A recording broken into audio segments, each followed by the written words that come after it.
നടൻ അല്ലു അർജുൻ ചോദ്യം ചെയ്യലിനായി ഹാജരായി. പുഷ്പ 2 പ്രീമിയർ ഷോയ്ക്കിടെ യുവതി മരിച്ച കേസിലാണ് ചോദ്യം ചെയ്യൽ. അഭിഭാഷക സംഘത്തിനൊപ്പമാണ് നടൻ പോലീസിന് മുൻപാകെ എത്തിയത്.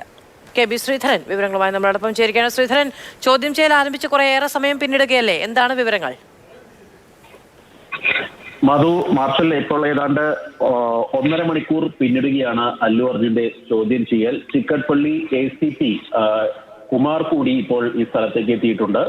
ഏതായാലും അല്ലു അർജുൻ വാർത്താ സമ്മേളനത്തിൽ വിശദീകരിച്ച ആ കാര്യങ്ങളെ ഖണ്ഡിക്കുന്ന തെളിവുകൾ വെച്ചാണ് ചോദ്യം ചെയ്യൽ നടക്കുന്നത്. അതായത് പോലീസിന്റെ പെർമിഷൻ ഉണ്ടായിരുന്നില്ല എന്നുള്ള കാര്യം താങ്കൾക്ക് അറിയാമോ തുടങ്ങിയ ചോദ്യങ്ങളാണ് അല്ലു അർജുനോട് ചോദിക്കുന്നത്. ഏതായാലും പോലീസ് അനുമതിയോട് കൂടിയാണ് താൻ ഇവിടേക്ക് എത്തിയത് എന്നുള്ള ഒരു കാര്യമാണ് അല്ലു അർജുൻ നേരത്തെ പറഞ്ഞത്. അതോടൊപ്പം തന്നെ റോഡ് ഷോ നടത്തിയിട്ടില്ല തുടങ്ങിയ വാദങ്ങളും അദ്ദേഹം മുന്നോട്ട് വെക്കുന്നുണ്ട്.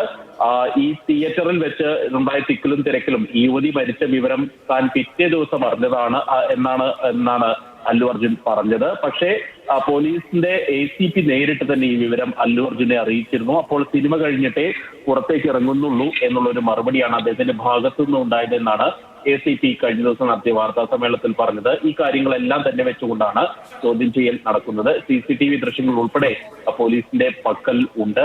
ഏതായാലും VIP എന്നുള്ള ഒരു പരിഗണന നിയമത്തിന് മുന്നിൽ ഇല്ല എന്ന് കൂടി പറയുകയാണ് ഈ വിഷയത്തിൽ തെലങ്കാന പോലീസ് അല്ലെങ്കിൽ ഹൈദരാബാദ് പോലീസ്.